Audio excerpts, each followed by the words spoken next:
بسم الله الرحمن الرحيم. اهلا ومرحبا بكم في فيديو جديد. اهلا بكم اصدقائي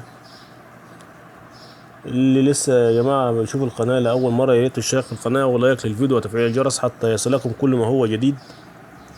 النهارده احنا موضوعنا عن موضوع الخل، وهو بديل العلاج البيطري للسموم. الخل ده طبعا هو مهم جدا في حالات الحر ومضاد سموم، وقت ما بتغير العلف وتغيير العلف وكده كده. اصلا في ناس بتقول لك من اليوم ال20 احنا لازم ننزل مضاد سموم، ننزل بالخل. لا، هو مش شرط انك تنزل في اليوم ال20، ممكن انت تنزل قبل كده. لازم تنزل قبل كده بالخل. الخل ده في منه انواع، في منه تركيزات عالية وتركيزات بسيطة.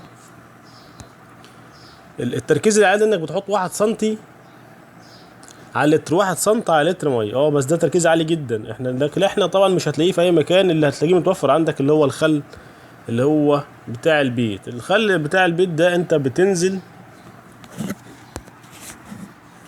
الخل اللي هو العادي بتاع البيت ده انك بتنزل من 5 ل10 سنتي على لتر ماء، او من 5 ل10 سنتي. طب ايه الخل ده فوائده ايه؟ طيب يعني ايه فوائد الخل؟ الخل ده يقضي على الفاش الاحمر الذي يصيب الرئتين لدى الجيج.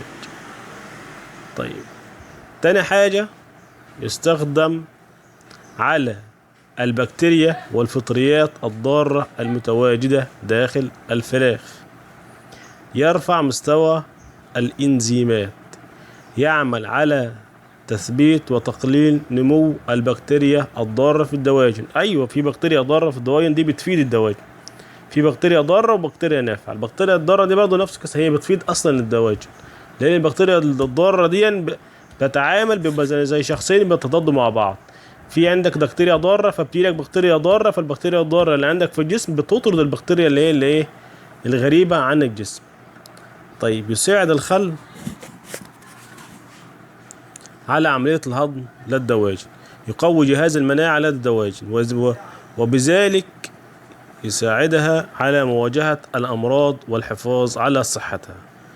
وطبعا ده بجانب الكثير وبحاجة من الأمراض المنتشرة حاليا في الوقت الحالي. السلمونيا منتشرة جدا في الوقت الحالي، وفي بعض المزارع أنا شفتها والله، يعني الله المستعان.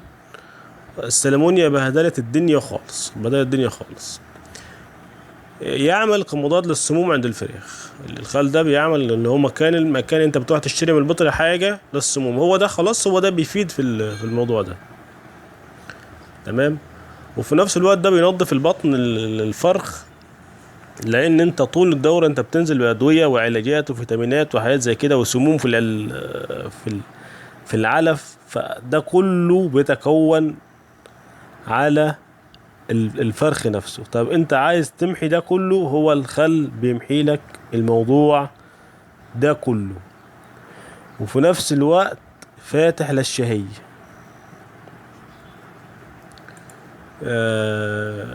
هو له فوائد كتير جدا يا جماعة، مش عارف اقول لكم ايه. ارجو ان انا اكون قد افدتكم ولو بحاجة بسيطة جدا، ولكن رجاء مني يا جماعة، رجاء خاص مني ان الاشتراك في القناة وتفعيل الجرس ولايك للفيديو. وشكرا لحسن الاستماع، والسلام عليكم ورحمة الله وبركاته.